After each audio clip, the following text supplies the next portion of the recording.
Yo les Redis, c'est comment? J'espère que vous allez bien. On va parler du mercato de Chelsea.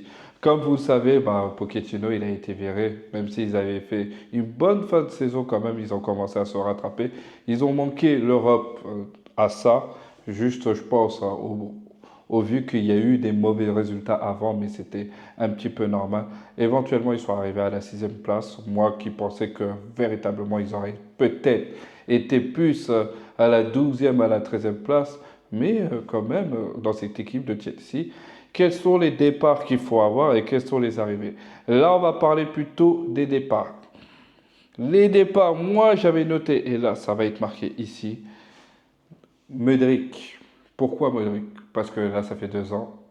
Et je pense pour un projet comme Chelsea, qui doivent avoir des garanties actuellement sportives, tu te dois de vendre Modric. Un Jackson que tu replaces sur le côté gauche, je pense qu'il fera beaucoup mieux le taf que Modric en lui-même. Après, c'est vrai que c'est une grosse perte financière parce qu'ils ont mis quand même 100 millions. Mais éventuellement, moi, je trouve que Modric ne correspond pas au plan sportif de Chelsea. Je pense à Modric dans une autre équipe aurait fait beaucoup plus tâche qu'autre chose. Mais éventuellement, je pense qu'il gâche sur son talent à Chelsea. C'est comme Havertz, hein, pour moi, c'est à peu près la même chose. Mais sauf qu'Havertz, lui, il a fait meilleur. Regardez, il est parti à Arsenal, et ça, c'est toute autre chose.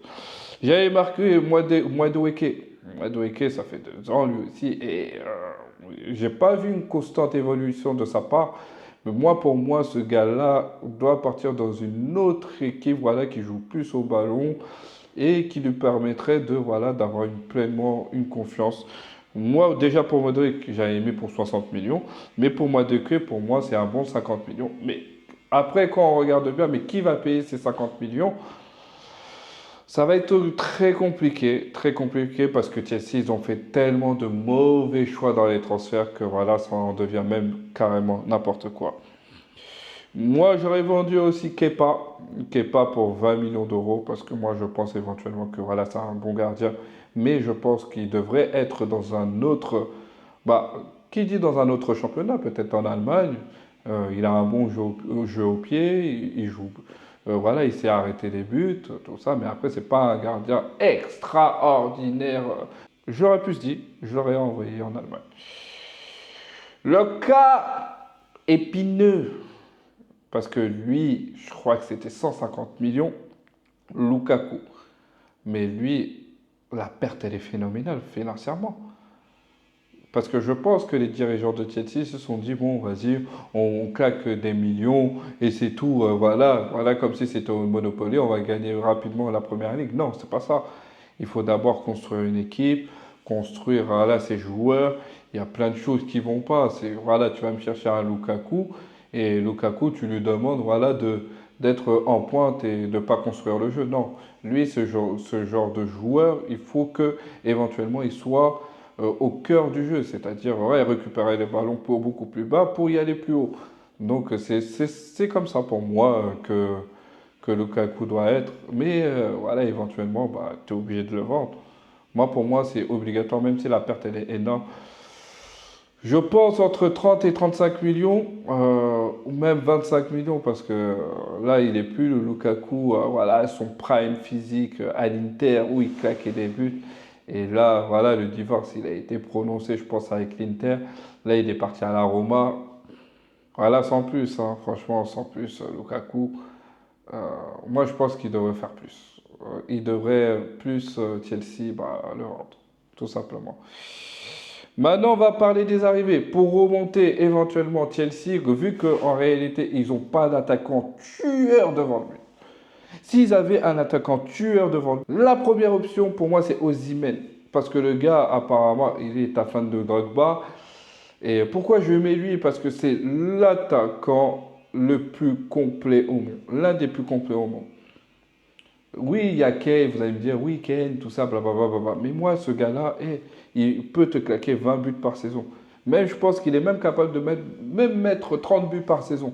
Et tu es obligé de le prendre, ce genre de mec. Et si tu n'arrives pas à avoir Osimhen, tu vas chercher un Gyökeres.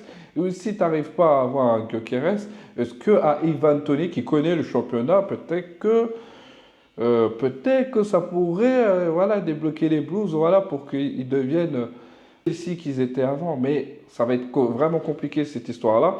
Mais moi, j'avais mis Michael Olise. Michael Olise qui connaît le championnat, il fait des différences. Voilà, à place de Madueke, je pense qu'il fait plus de. Il est largement plus fort que lui, tu vois. Moi, je pense presque, même s'il n'est pas au même niveau que Bukayo Osaka, mais au lycée, voilà, il fait des différences. Et quand même, c'est pas pour rien que tout le monde est sur lui. Et Chelsea doit avoir ce genre de joueurs dans leur rang parce que leurs ailiers, ils sont irréguliers en termes de statistiques. Éventuellement, pour la défense, il faut quelqu'un d'expérience, quelqu'un qui connaît le championnat. Moi, pour moi, j'avais mis Lewis Dunk. Pourquoi Lewis Dunk? Parce que, comme je le disais, il connaît le championnat, il sait défendre, c'est un leader technique défensif, je parle, hein, pas leader technique, tu vois. Mais c'est le genre de gars en qui tu peux avoir confiance. Et en plus, il est grand, il est athlétique, il défend très bien. Quand je regardais ses matchs, ouais, il fait mal ce gars-là. Et aussi, il est capable aussi de marquer aussi.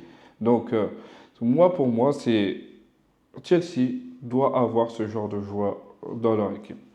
Et vraiment, il faut qu'ils aient un décressage, mais total. Total. Il y a trop de joueurs que Chelsea ont achetés. Les prêter de gauche à droite. Ah là là. Mais en vrai de vrai, le meilleur mercato qu'ils peuvent faire Chelsea, c'est le bord qui parte. Le bord qui part. Comment vous pouvez me dire que Chelsea, c'est un grand club? Ils prennent 4 attaquants pour un seul poste. Où vous avez vu ça? Ils ont cru, comme je le disais tout à l'heure, ils ont cru que c'était du Monopoly. Le football, c'est pas comme ça. Todd Bowley, tant qu'il a la pensée de faire, vas-y, on va rajouter beaucoup de millions, tout ça, voilà. En réalité, maintenant, aujourd'hui, Chelsea n'attire plus. Ok, ce sera l'argent, mais ça. Est-ce que vous préférez, si vous vous mettiez dans la tête d'un joueur, de se dire, ouais, bon, ok, je préfère l'argent et prendre des bouillons, Arsenal, des 5-0, tout ça, et pas être en Ligue des Champions, c'est compliqué, c'est compliqué. C'est compliqué. Tant que ces personnes-là ne pensent pas de la bonne façon, Chelsea vont couler. Et moi, je le dis l'année prochaine, ça va être pareil. Ils changent d'entraîneur comme si c'était de la chemise. Comment tu peux faire ça dans un tel club? Grand comme Chelsea, tu peux pas faire ça. Tu es obligé de prendre voilà, des tauliers, un entraîneur ou qui tu vas être sur le long terme. Regardez Arsenal. Arsenal, ils ont pris Arteta, même si ça a été chaud, ils ont été derrière lui, ils ont dit, ouais, on veut une stabilité. Et ils avaient raison. Pochettino, qui commençait à donner satisfaction à la fin de saison, ils l'ont viré. Je ne sais pas comment ils pensent, mais c'est horrible d'avoir des dirigeants qui ne s'y connaissent pas au foot. Et même qui ne s'entourent pas des... voilà. Bah, moi, si j'étais eux, je ne m'y connais pas au foot, je vais y aller chercher Didier Drogba ou Frank Lampard. Bon, j'aurais donné son avis, même si ce n'était pas un grand coach. Mais voilà, tu vas chercher des anciennes gloires de Chelsea pour remonter. En tout cas, moi, ce sera tout pour moi. J'espère que vous avez bien aimé. N'oubliez pas de vous abonner et éventuellement de commenter, ça fait toujours plaisir. Et je vous souhaite une agréable journée. Bye bye.